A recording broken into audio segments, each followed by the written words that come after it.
حدیث میں آتا ہے کہ مردوں کو گالیاں مت دو اور لوگوں کے بزرگوں کو گالیاں مت دو، اس قسم کا مفہوم بنتا ہے، یا ان کی برائیاں بیان نہ کرو.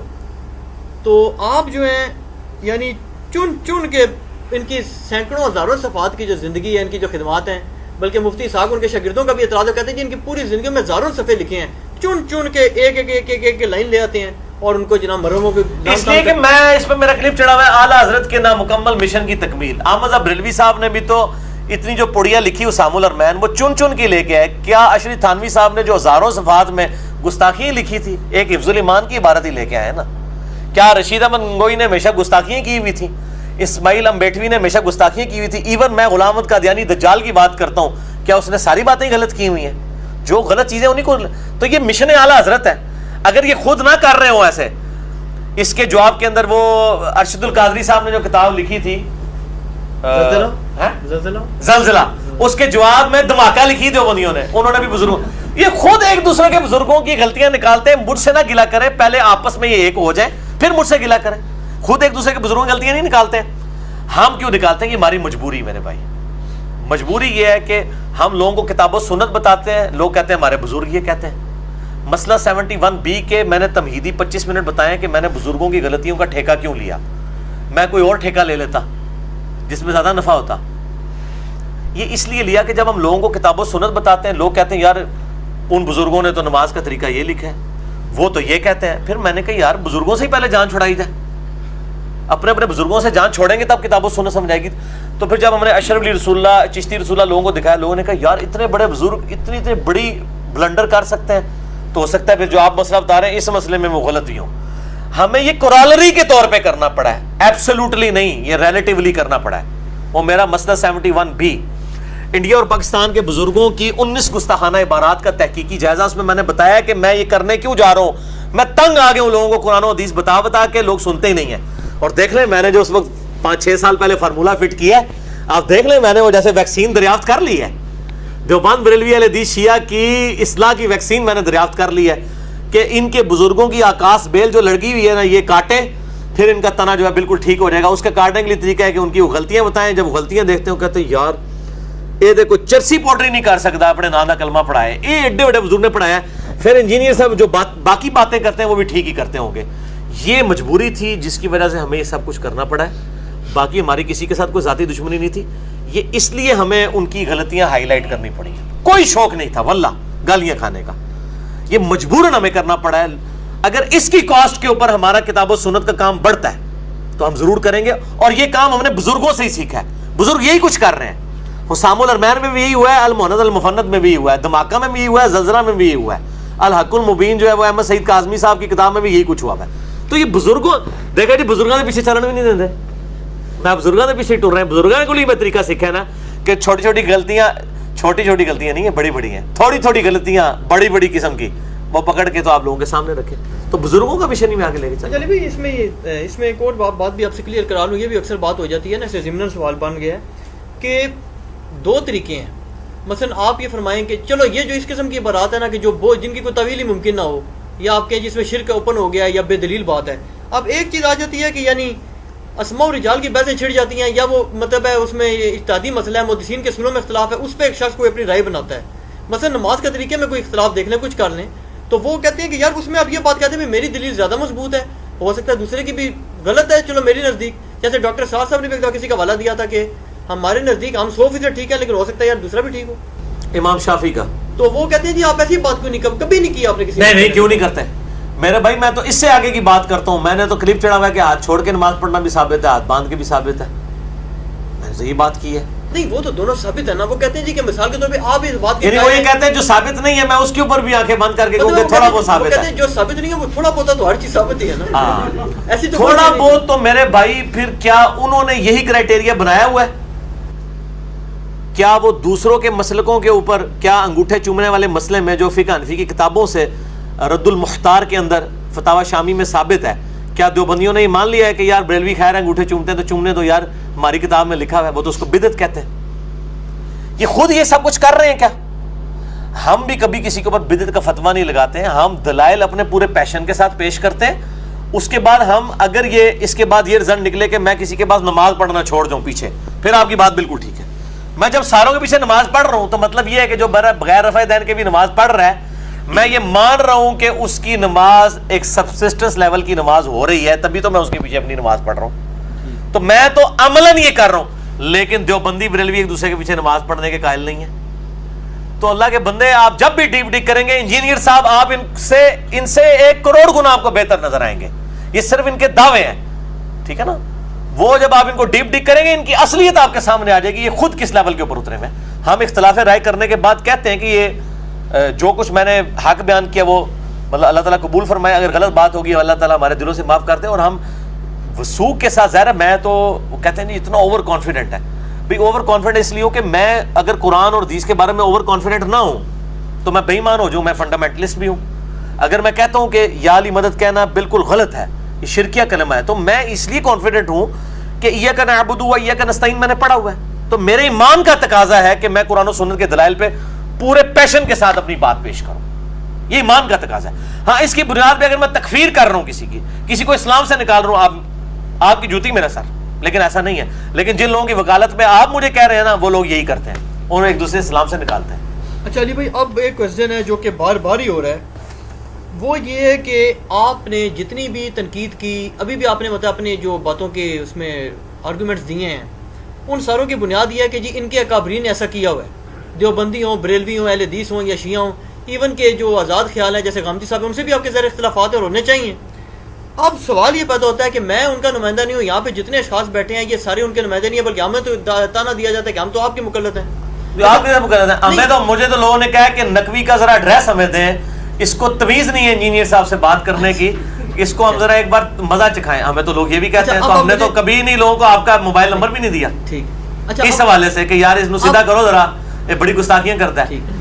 آج تک آپ کی آپ تو بلکہ خود کہہ رہے تھے آپ کی والدہ نے آپ کو ڈانٹا ہے کہ انجینئر صاحب سے آپ نے. تو میں تو الحمدللہ مجھے غصہ کیوں نہیں آتا؟ اس لیے کہ میں اس ڈاکٹر کی مانند دوں جو ایک مریض ہے، اس کو تو یار پکوڑے بھی کڑوے لگیں گے، اس کو تو زردہ بھی کڑوا لگے گا جو مریض ہے. تو میں آپ کو مریض کے طور پہ ٹریٹ کرتا ہوں. ایک بندے کا تو میں نے آڈیو آپ کو فارورڈ کروائی تھی ایک بندے کے تھرو، میں تو یوز نہیں کرتا ہوں واٹس ایپ. اس نے کہا کہ یار یہ تو پاگل آدمی ہے جو آپ نے سامنے بٹھایا ہوتا ہے. وہ سمجھدار آدمی بٹھایا کرے، عجیب اوٹ پٹانگ باتیں کرتا رہتا ہے، اور وہ کہتا ہے یہ جو باطل قائد ہیں ان کے دلائل کو اوپر لے کے جا رہا ہوتا ہے، جو اہل حق ہیں جو ان کے نزدیک، وہ چونکہ اہل حدیث تھا وہ سمجھتا تھا میں اہل حق ہوں، تو وہ کہتا ہے اہل حق کو یہ نیچا کرتا ہے. اس کی تو کوشش ہوتی ہے اہل حق کو نیچا کرے. چلیں یہ تو تاثر کم از کم لوگوں کو پیغام جائے گا نا کہ ہمارا یہ کوئی پلانٹیڈ نہیں ہوتا سلسلہ. مطلب وہ لوگوں کو پہلے ہی پتا پلانٹیڈ نہیں ہے. مجھے سوالات آتے ہیں میں اسی شدت سے آپ پہ پیش نہیں کریں، مجھے کوئی اعتراض نہیں ہے، لیکن میں آپ کو بتا رہا ہوں مجھے کوئی اعتراض نہیں ہے. ٹھیک، ہاں آپ کریں. اچھا اس میں اب یہ ہے کہ جب آپ بریلوی علماء پہ اعتراض کرتے ہیں تو انصاف کا تقاضا یہ ہے کہ آپ پھر مفتی محمد عباس رضوی صاحب کو فیس کریں، کیونکہ وہ اپنے اکابرین کے ایک مستند یعنی کہ یہ وکیل ہیں. اس کے بعد جب آپ دیوبند کی بات کرتے ہیں تو آپ الیاس گمر صاحب کو فیس کریں. جب آپ اہل حدیث کی کرتے ہیں تو آپ مثال کے طور پہ غلام مصطفیٰ ظہیر احمد پوری صاحب کو کریں. اور جب آپ شیعہ کی کرتے ہیں تو آپ حسن اللہ یاری کو چلیں، نہ بھی کریں وہ تو خود بھی چیلنج کرتا پھر رہے، تو آپ آفتاب جوادی صاحب کو فیس کریں. اور جب آپ آزاد خیالوں کو کرتے ہیں تو آپ علامہ غامدی صاحب سے ڈیبیٹ کریں. یعنی یہ اپنے چند لوگوں کو اگر آپ بٹھا لیں. اور پھر ایک اور چیز ہے، وہ کہتے ہیں جی آپ چیلنج کے عنوان سے چڑھاتے بھی رہتے ہیں، پھر آپ ہمارے اکابرین کا دفاع کرنے کے لیے اپنے لوگوں کو. اور شاہ جی ان کو بتائیں چیلنج کا مطلب پہلے سیکھیں. چیلنج کو آپ جا کے ڈکشنری میں لکھیں چیلنج کا مطلب کیا ہے. چیلنج کہتے ہیں مشکل صورتحال جو درپیش ہو، اس کو کہتے ہیں یہ چیلنجنگ صورتحال ہے. میرا کسی کلپ میں لکھا ہوتا کہ فلاں کو مناظرے کا چیلنج، یہ کہیں پڑھا ہے آپ نے؟ ہمیشہ چیلنج، علمی چیلنج کہ اب یہ آپ کے علم کے اوپر امتحان آ پڑا ہے، آپ کے لیے چیلنج بن گیا ہے کہ آپ اس بات کا جواب دیں، ہمیں نہیں اپنی عوام کو. میں نے چشتی رسول اللہ دکھایا تو بریلویوں نے اپنی عوام کو بتایا تھا کہ اشرف علی رسول اللہ کی وجہ سے دیوبندی سارے کافر اور گستاخ رسول ہیں. میں نے چشتی رسول اللہ دکھایا. اب آپ کے لیے علمی چیلنج ہے کہ اپنی عوام کو سیٹسفائی کریں اسی رسول اور مبادی کے اوپر آپ اپنے بزرگوں کا دفاع کیسے کرتے ہیں. یہ علمی چیلنج کو پہلے انگریزی سیکھو. اور ایک بندے نے میں ایک لیکچر میں نے بول دیا کہ بعض اصحاب جو ہے جنگ جمل صفین میں کے معاملے میں نیوٹرل ہو گئے تھے. وہ کہتے ہیں نیوٹرل تھے، کہتے ہیں پاگل مجھے دماغ ہی چل جائے. تو آپ نے گستاخی کری. نیوٹرل کہتے ہیں غیر جانبدار کو. اب جن لوگوں کو انگریزی نہیں بیچاروں کو آتی ہے ان کو کہ یار اپنے کسی شاگرد سے پوچھنے چیلنج کا مطلب کیا ہوتا ہے. اگر اور مناظرے کا چیلنج، میں کوئی مناظرے کا چیلنج نہیں کرتا، میں اپنے علمی دلائل سامنے رکھتا ہوں کہ یہ میرا موقف ہے، اب آپ اپنی عوام کو سیٹسفائی کریں. یہ آپ کے لیے چیلنج ہے. مفتی جو ان کے جو ہیں اپنا نہیں دوسرے خادم حسین رضوی اس وقت لیڈرشپ پہ تو وہ ہے نا, پائلٹ تو وہ بنے ہوئے نا بریلویوں کے, ان کو میں نے چیلنج دیا ہے کشف المجوب کی عبارت کا, چشتی رسول اللہ, زید ابن عرصہ والا سکینڈل, نبی علیہ السلام کا ان کی بیوی کے ساتھ سکینڈل, نعوذ باللہ, کشف المجوب سے وہ 4.5 لاکھ لوگ دیکھ چکے ہیں یوٹیوب کے اوپر. خادم حسین رضوی کو اوپن چیلنج, وہ اس میں پڑھے, میں نے اس میں قطعاً نہیں کہا کہ میں آپ کو چیلنج کرتا ہوں آپ مجھ سے مناظرہ کریں, میں کیوں کہوں, مجھے پتا مناظروں کو اینڈ نہیں ہوتا. آپ اپنے بزرگوں سے مناظرہ کریں, اپنی عوام سے مناظرہ کریں. ہم چیلنج کہتے ہیں کہ آپ کے لیے چیلنج ہے کہ آپ اپنی عوام کو جواب دیں. یہ کلپ ہم چیلنج کے لفظ کے ساتھ اس لیے چڑھاتے ہیں تاکہ ان کی عوام بھی دیکھے کہ یار کسی نے ان کو چیلنج کیا ہے اس حوالے سے کہ ان کے نظریات کو چیلنج کیا ہے. ان کو یہ چیلنج نہیں کیا کہ آپ دفاع کریں, آپ اپنی عوام کو دفاع کر کے بتائیں کہ چشتی رسول اللہ بالکل برحق ہے. پھر علماء تو خود ہی پھر تہاڈی عوام ہی تو جواب دے گی, چندے بھی ڈال دے گی, تو ڈنڈے بھی مارے گی, پتہ چل جائے گا. تو چیلنج تو بنا ہوا ہے, وہ ابھی تک چیلنج ہی ہے. باقی جو میرے خلاف کلپ چڑھاتے ہیں لوگ, مجھے لوگ کہتے ہیں جواب دیں, مجھے جواب دینے کی ضرورت ہی نہیں. وجہ یہ ہے کہ میں نے ایک کلپ کے اندر ایک دعویٰ کیا, دوسرے نے بھی دعویٰ کیا. آپ اوریجنل کتاب کھول کے دیکھ لیں, اگر وہ ٹھیک ہے آپ اس کی بات مان لیں, میری ٹھیک ہے تو مان. ہر بات کا جواب تو میں نے دینے کا ذمہ دار تو نہیں ہونا, جواب کا تو جواب نہیں ہوتا. اس طریقے سے لوگ مشہور ہونے کے لیے بھی کرتے ہیں, تو میں کس طریقے سے کسی کو اس طرح کا جواب نہیں دوں گا. میں نے پوائنٹ آف ویو سامنے رکھا, اگر کوئی دوسرا دلیل کے ساتھ پوائنٹ آف ویو دے رہا ہے, صرف جواب نہیں, وہ تو اسی طریقے سے نا کہ بندہ بغیر وضو نماز پڑھ کے آیا ایک عالم صاحب کے پاس, ان سے پوچھا بغیر وضو کے نماز ہو جاتی ہے, وہ کہتا ہے نہیں ہوتی. ان کا میں ہوں پڑھ کے آیا, کس طرح نہیں ہوتی؟ تو پڑھنے سے تو نہیں ہو جائے گی نا, جواب دینے سے. جواب انجینئر صاحب کو جواب ہو تو نہیں جائے گا نا, واقعی جواب بھی ہونا چاہیے, شڑول نہیں ہونی چاہیے. شڑول شاہ جی کہتے ہیں نا جیڑی ہے بھی جنہیں کو بغیر دلیل دے کو گل ایک چوہا چھوڑ دیتا جائے, ٹھیک ہے نا, یہ کوئی گندا اس ولگر لفظ نہیں ہے. باقی کہ ہمارا کوئی کام علمیت جھاڑنا نہیں. ہم پنجابی کے لفظ بھی, کئی لوگ کہتے ہیں انگریزی کے لفظ نہ بولیں, کئی لوگوں نے بھی گلا کیا ہے جی, سمجھ نہیں آتے. میں کوشش کرتا ہوں انگلش کے الفاظ کے بغیر بھی جو باقی مقدمہ آپ کو سمجھ آ جائے, میں ایسے الفاظ استعمال کرتا ہوں. اس طریقے سے اردو کے بیان کے دوران پنجابی کے محاورے بولنا, یہ مطلب مجبوری بعض اوقات بن جاتا ہے, کیونکہ ہمارے آڈینس ہر طرح کے لوگ ہیں. ہم نے اپنی ڈگری کو ویریفائی نہیں کرانی, لوگوں کے اوپر روب تو نہیں ڈالنا کہ جی ہماری اتنی بڑی ڈگری ہے تو جناب آپ اس لیے ہم انگریزی بول نہیں سکتے. بھائی اللہ تعالیٰ نے بھی تو مکھی مچھر کی مثال دی ہے, اگر اللہ تعالیٰ بھی چاہتا تو جناب کوئی بوئنگ 747 کی مثال دینا, کوئی پلانٹس کی مثال دینا, ٹھیک ہے. بات تو ہے کہ جو جس لیول کا بندہ ہے اس کو بات سمجھانی. ہمارے آڈینس صرف ایک لیول کے لوگ نہیں شاہ جی, پڑھے لکھے بھی ہیں, ان پڑھ بھی ہیں, سنی بھی ہیں, شیعہ بھی ہیں, قادیانی بھی ہیں, اور اس طرح باقی فرقوں کے لوگ بھی ہیں. ٹھیک ہے, اچھا ٹونی بھی ہیں, دیکھ لینا. فائنل کوسچن علی بھائی, ختم ہو گئے جی الحمدللہ. کہ علم کے میدان میں جذبات کی کوئی حیثیت نہیں ہوتی. یہ آپ نے جملہ غامدی صاحب سے لیا ہوا ہے, مستار لیا ہوا ہے, اور بڑا مشہور ہوا ہے آپ کا جملہ یہ. لیکن وہ کہتے ہیں جی کہ اس پہ آپ نے ذرا, میرا جملہ اس کے اوپر اور ہے کہ جذبات کے میدان میں ہمارے مولویوں کے نزدیک علم کی رتی برابر کوئی حیثیت نہیں. یہ میرا جملہ ہے, یہ میں نے تضمین کہی ہے, اور میں نے غامدی صاحب کو سنایا ہے. غامدی صاحب بڑے مسکرائے سامنے بیٹھ کے. میں نے کہا آپ تو کہتے ہیں نا کہ علم کے میدان میں جذبات کی کوئی حیثیت نہیں ہے, لیکن اس ملک کا المیہ یہ کہ یہاں جذبات کا میدان ہے, آپ علم کا راگ لاپتے رہے, رتی برابر وہ اوقات نہیں علم کی یہاں. لیکن وہ کہتے ہیں نا اس میں تو پھر آپ مولویوں کے نقش قدم پہ ہی ہیں نا, غامدی صاحب کے نقش قدم پہ تو نہیں ہے. کس طرح؟ آپ بھی جذبات میں بڑک اڑتے ہیں اور اجتہادی مسئلوں میں بڑک اڑتے ہیں جن میں حدیث میں اختلاف ہے. بڑے اٹھ کے کیا میں کلاشنکوف اٹھا لیتا ہوں کہ مار دوں گا؟ نہیں, وہ کہتے ہیں مطلب آپ کلاشنکوف تو نہیں اٹھاتے, لیکن یہ ہے کہ بس وہ زبان سے کلاشنکوف ہی ہوتی ہے. زبان سے کلاشنکوف چشتی رسول اللہ اور اشلی رسول اللہ پہ میں اجتہادی مسئلوں میں. ایک منٹ, اس پہ انہوں نے مان لیا کہ میرا غصہ ٹھیک ہے کیا؟ کن پہ؟ گستاخانہ عبارتوں کے اوپر. ان کو تکلیف ہی ساری اس سے ہے. وہ تو کہتے ہیں ہمارے ساتھ بیٹھے دفاع کرتے ہیں, ہم دفاع کریں. وہ دفاع اپنی عوام کے سامنے کریں تاکہ ایک ممتاز قادری اٹھے اور چشتی رسول اللہ کا دفاع کرنے والے کو ٹھوک دے. ہم تو چاہتے ہیں یہ سارے ٹھوکیں, دفاع کریں اپنی پبلک کے سامنے. تو گستاخانہ عبارتوں کے اوپر اگر ہم نہ بڑکیں تو ہم بے ایمان ہو جائیں, نہ بڑک کے. یہ تمہارے ایمان کا تقاضا ہے, ہم تو بڑکیں گے. باقی رہا اختلافی جو وہ فروئی مسائل ہیں, میں دیکھیں ایک انداز بیان ہے ہر بندے کا. صحیح مسلم حدیث ہے, نبی علیہ السلام جب تقریر کرتے ہیں آنکھیں سرخ ہو جاتی, آواز بلند ہو جاتی, جیسے کوئی جرنیل اپنی فوج کو تیار کر رہا ہوں. آپ صلی اللہ علیہ وسلم کے بھی اندازے جو تقریر کا فن ہے وہ علیحدہ معاملہ ہے.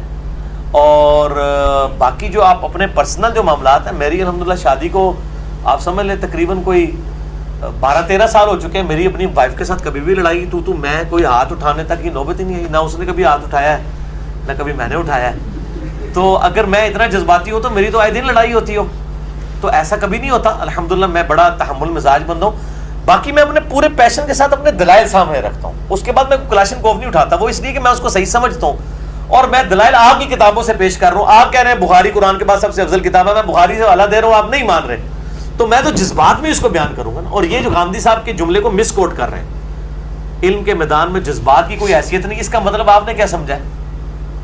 اس کا مطلب یہ نہیں ہے کہ غامدی صاحب یہ کہہ رہے ہیں کہ آپ علمی بات جذباتی انداز میں نہیں کر سکتے, یہ مطلب نہیں وہ کہتے. وہ یہ کہتے ہیں کہ جب ہم آپ کے سامنے علمی دلائل رکھیں تو آپ اپنے جذبات دکھا کے اس کا مقابلہ نہ کیا کریں, مقابلے میں کوئی علمی دلیل لایا کریں. یہ نہ کہا کریں یار یہ کس طرح ہو سکتا ہے, اتنے بڑے بزرگ غلطی کریں. اچھا یہ لوگ اس سے یہ مراد لیتے ہیں, یہ آپ کی بات درست ہے, اور اکثر یہ عالم ٹائپ بندوں نے بھی اعتراض کیا. سٹائل میں تو نبی علیہ السلام کا خود جذباتی سٹائل تھا, حضرت عمر کا جذباتی سٹائل تھا. اچھا ہاں نہیں, یہ لوگ کہہ دیتے ہیں نا, یہ کہتے ہیں جی بندہ کہ جب اندر سے علمی طور پہ کچھ نہ ہونا پھر جذبات سے وہ کور کرتا ہے. تو پھر سیدنا عمر خوش نہیں ہوتے تھے جو ہر مجلس میں بخاری مسلم میں آتا ہے تلوار نکال لیتے تھے؟ کیا وہ دین سے سیٹسفائی نہیں تھے؟ خوارج کے مسئلے میں انہوں نے کہا یا رسول اللہ اجازت دیں ذوالخویسرہ تمیمی کو میں قتل کر دوں. ابن ابی بلتا کو بخاری مسلم بدری صحابی کے بارے میں کہا یا رسول اللہ اجازت دیں اس منافق کو قتل کروں, اس نے آپ کی کیوں مخبری کی ہے؟ لیکن وہاں علمی اختلاف تو کوئی نہیں تھا. علمی اختلاف ہی ہے تو اور کیا ہے؟ ایک مسلمان کو منافق کہنا یہ کیا ہے؟ منافقت کا فتویٰ لوٹ آئے گا. لیکن آپ صلی اللہ علیہ وسلم نے ان کے جذبات کی قدر کی. اچھا مجھے بتائیں, صلح حدیبیہ کے موقع پر سیدنا علی رضی اللہ تعالیٰ عنہ نے وہ وصیت لکھنے سے انکار کر دیا محمد رسول اللہ کو کاٹنے سے, تو یہ سیدنا علی نے جو کچھ کیا جذبات کی بنے حضور کی محبت میں کیا نا. جی جذبات. تو یہ تو نہیں ہوا کہ حضور صلی اللہ علیہ وسلم نے ان کو زیرو سے ملٹیپلائی کر دیا. محبت رسول کا, دین کی تعلیمات کا جب معاملہ آئے گا تو جذبات ہونے چاہیے. جو جذبات نہیں پھرتے وہی ہے جنہوں پنجابی جو کہتے ہیں کہ جی قربانی نہیں ہوتی شیعہ دے نزدیک, جس دے جذبات نہیں نے عشق محبت, عشق اور محبت کے, تو وہ تو اس جانور کی مانند ہے جس کی شیعہ کے نزدیک قربانی نہیں ہوتی. پھر تسی کہنا میں لفظ غلط استعمال کرتا ہوں. ٹھیک پتہ لگ گیا؟ نہیں اندر سے الفاظ میں ذرا تھوڑا سا چناؤ میں. جی میں انشاءاللہ یہ کوشش کروں گا, گارنٹی کوئی نہیں ہے. اس کی وجہ یہ ہے کہ مجھے منوانے کے لیے لوگوں کو شرعی دلیل دینی پڑے گی کہ میرے الفاظ کتاب و سنت کے خلاف ہیں. باقی جو نبی علیہ السلام کے اخلاق کی بات کرتے ہیں نا, تو اگر یہ سیدنا عمر رضی اللہ تعالیٰ عنہ کے اخلاق کو یہ کہہ دیں کہ حضرت عمر بد اخلاق انسان تھے, نعوذ باللہ, تو میں بھی اپنے آپ کو بد اخلاق ماننے کے لیے تیار ہوں. میں تو ان سے بہت کم معاملہ کرتا ہوں. وہ تو تلوار نکال لیا کرتے تھے, کتنے صحابہ کی انہوں نے پھینٹی لگائی ہے, تو ان کو تو یہ کہتے ہیں نہیں جی وہ تو ان کا عشق رسول تھا, تو عشق رسول ختم تو نہیں ہو گیا. ہمیں بھی تو غصہ آتا ہے. میں کہتا ہوں چشتی رسول اللہ میں نے تو علمی اختلاف دیا, حضرت عمر ہوتے تھے جا کے شبیر برادر دی جناب دکان میں آگ لا چھڑ دیں. میں صحیح بتا رہا ہوں آپ کو, جنہوں نے کتاب عاشق بیش چھاپی ہے نا, ان کے عاشق بیش کی دکان کو ابھی تک آگ لگ چکی ہوتی ہے اگر حضرت عمر ہوتے. تو میں تو بہت نرم ہوں حضرت عمر کی نسبت سے. تو کچھ چیزیں میری نیچر میں ہیں, وہ میں اس سے باہر نہیں نکل سکتا. لیکن گارنٹی یہ ہے کہ ان کے بزرگ تو لوگ کہتے ہیں شیطان, حرامی اور پتہ نہیں کیا کچھ گندے گندے لفظ. میں نے کبھی الفاظ استعمال نہیں کیے. تو مجھے تو یہ لوگ تو مجھے تو اخلاقیات کا درس ہی نہ دیں. ان کے تو اپنے اخلاق بہت گرے ہوئے ہیں. میرے الحمدللہ جتنا کچھ بھی ہے کتاب و سنت کے فتوے کے اندر کوئی ایسی چیز نہیں جس کے اوپر شریک گرفت ہو, الحمدللہ. ہے شاہ جی ختم؟ ٹھیک ہے. اور کوئی سوال کیے تو دماغ ادھر نہیں رہ گیا؟ اگر کسی اور کا نہیں اس سے ریلیٹڈ ہاں وہ بعد میں ہم ڈسکس کر لیتے ہیں. اللہ تعالیٰ سے دعا ہے جو حق بات میں نے کہی اللہ تعالیٰ ہمارے دلوں میں راسخ فرمائے. اگر جس بات میں میرے منہ سے کوئی غلط بات نکل گئی تو اللہ تعالیٰ ہمارے دلوں سے معاف کر دے. اور آج تک جو بھی غلط کلمات میرے منہ سے نکلے جو لوگوں کی ڈاکٹرائن میں غلط ہیں یا اللہ تعالیٰ کے نزدیک غلط ہیں, اللہ تعالیٰ ہمارے دلوں سے معاف کرے اور آئندہ احتیاط کرنے کی توفیق عطا فرمائے. سبحانک اللہم بحمدک اشہد ان لا الہ الا انت استغفرک واتوب الیک وما علینا الا البلاغ المبین. جزاکم اللہ خیرا.